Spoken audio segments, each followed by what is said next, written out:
All right, so let's finish out our lesson for today.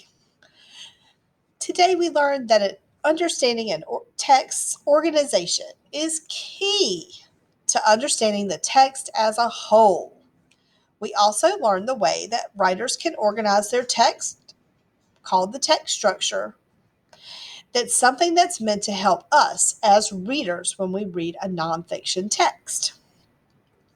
Writers will help us identify these structures through the use of signal words and phrases.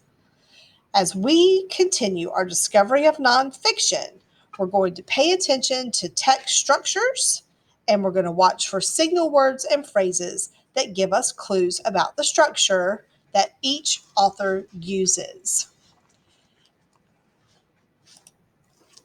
All right, so for your reading response today, when you do your daily reading of a nonfiction book, I want you to use this chart today. What do you see? What do you think? So on this chart, I want you to definitely look at more than one book. If you can look at 3 books, that's good, but definitely look at least 2. So I know there's 3 lines. So I know you're going to say, do I have to fill up every line?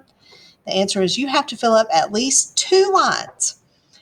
All right, so in the first column, you're going to put the text title. Now remember, you can either use the digital copy where you can type straight on the copy that I put in the assignment. You can make your own on a sheet of paper, or you can have your mom or dad, or you, if you know how to do it, you can print out the one that I emailed to your family, and then you can post a picture.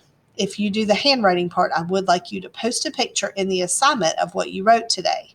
All right, so when you're reading today, I want you to look for some of those descriptive details that authors put in the text. So kind of like that's the what do you see part. Okay, so descriptive details go here. So if I was using this book today for the Wright brothers, I could definitely have the part in the book about the gliding, about what the glider looked like and the wing shapes. I could have there was a lot of description about the first flight, and I could use some of those details from that part of the book. And then I'm going to list, so once I have those descriptive details, so like the engine coughed and spluttered, the propeller spun faster and faster, that would go here.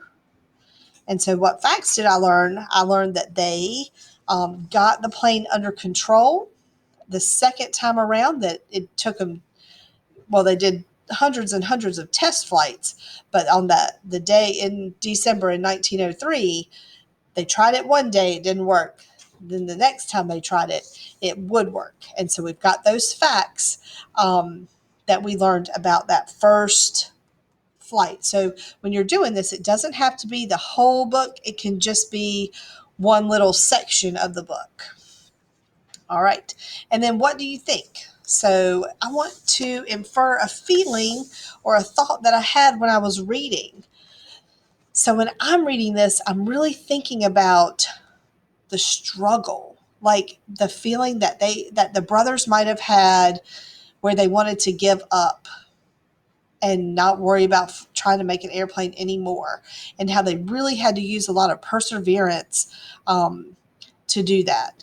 The other thing that I'm feeling or thinking as I'm reading this part of the text is how much teamwork these brothers had to use while they're building. Because sometimes when you're trying to build something with someone, and they have one idea and you have another idea, and trying to get those ideas to come to a final product, that's a difficult task sometimes, and especially if it's 2 brothers or 2, I don't know. I think about times when I was working on things with my sisters, and we would just fight and fight and fight. So that teamwork that's involved with these brothers getting this contraption together, that's amazing to me. That is what I kept thinking in the back of my head as I'm reading this text.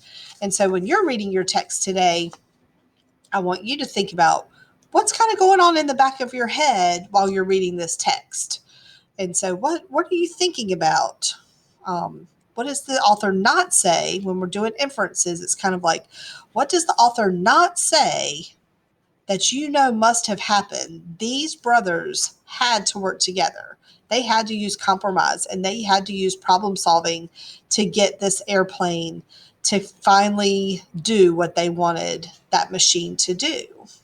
All right, so um, think about using at least two books or at least two sections. Like I could use their childhood section, and then I could use a different section. So within the same book, if you're using a reference book, you might could use two different sections of the same book.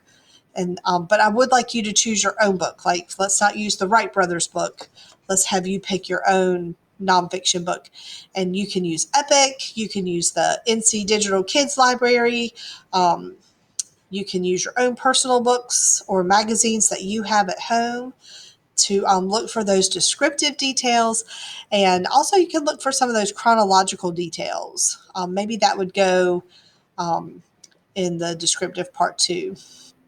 Okay. All right. Well, we will talk more about this on Wednesday. This is a big standard for fourth graders. So text structure is going to be a big part of our unit.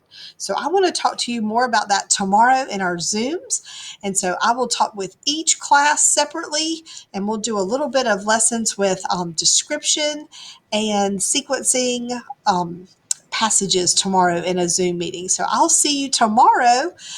Check your Google Classroom for what time your homeroom will meet with me. Thanks for being here. Enjoy your reading today. Pick a good topic.